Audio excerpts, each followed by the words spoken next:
কি অবস্থা সবার? আশা করি সকলে ভালো আছে এবং সুস্থ আছো। তো আজকে ভিডিওটা খুবই গুরুত্বপূর্ণ, কারণ আজকে ভিডিওতে আমরা তোমাদের যে এসএসসি আন্দোলন রয়েছে, অর্থাৎ এইচএসসি পরীক্ষার্থী 2024-এ যারা পরীক্ষা দেবা, তোমাদের যে আন্দোলন করতেছো, এই আন্দোলন করার ফলে তোমাদের কাঙ্ক্ষিত ফলাফল অর্জন করার সম্ভাবনা আসলে কতটুকু, অর্থাৎ এত কিছু আন্দোলন করে আসলেই কি তোমাদের পরীক্ষাটা পেছানোর কোনো সম্ভাবনা রয়েছে?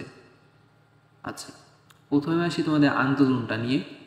আমি এর আগের ভিডিওতেও কিন্তু বলেছি যে তোমাদের যে আন্দোলন করে কোনোই লাভ হবে না।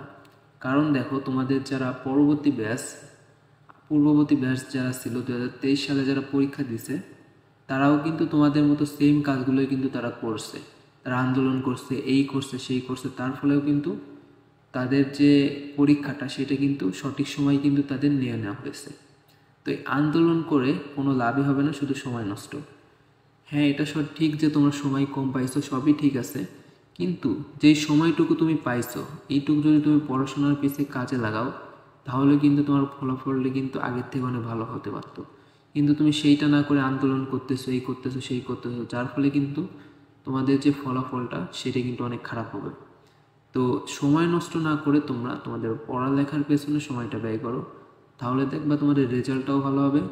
এবং যারা এই আন্দোলন করতেছে, দেখো ফেসবুকে এরকম যত সোশ্যাল মিডিয়া রয়েছে সেখানে এরকম পোস্ট, এইসব থেকে তোমরা বিরত থাকো। এইসব করে শুধুই সময় নষ্ট হবে, তোমাদের পরীক্ষাটা কিন্তু সঠিক সময় কিন্তু নিয়ে নেওয়া হবে। তো এইসব থেকে কিন্তু তোমাকে বিরত থাকতে হবে। শিক্ষা বোর্ড কিন্তু তোমাদের পরীক্ষাটা কিন্তু চেঞ্জ করবে না। যেই ডেট দিছে তারা নির্দিষ্টটা তারিখ দিছে, সময় কিন্তু বেশি নাই, ঈদের পরেই কিন্তু তোমাদের পরীক্ষাটা কিন্তু নিয়ে নেওয়া হবে। আর মাত্র কয়েকটা দিন মাত্র, সামনে কিন্তু ঈদ, কয়েকদিন পরে ঈদ। তো এইরকম পোস্ট, যেমন দেখো 15 তারিখ সকাল 10টায় এরকম যত আন্দোলন টাইপ পোস্ট করতেছো ফেসবুকে, এইসব করে সময় নষ্ট করতেছো, এগুলো করে কোনোই লাভই হবে না কিন্তু। তো আমি এর আগের ভিডিওতে বলেছি যে তোমাদের পরীক্ষাটা কিন্তু সঠিক সময় কিন্তু নিয়ে নেওয়া হবে, পরীক্ষা কিন্তু চেঞ্জ করা হবে না। তো আশা করি বুঝতে পারছো।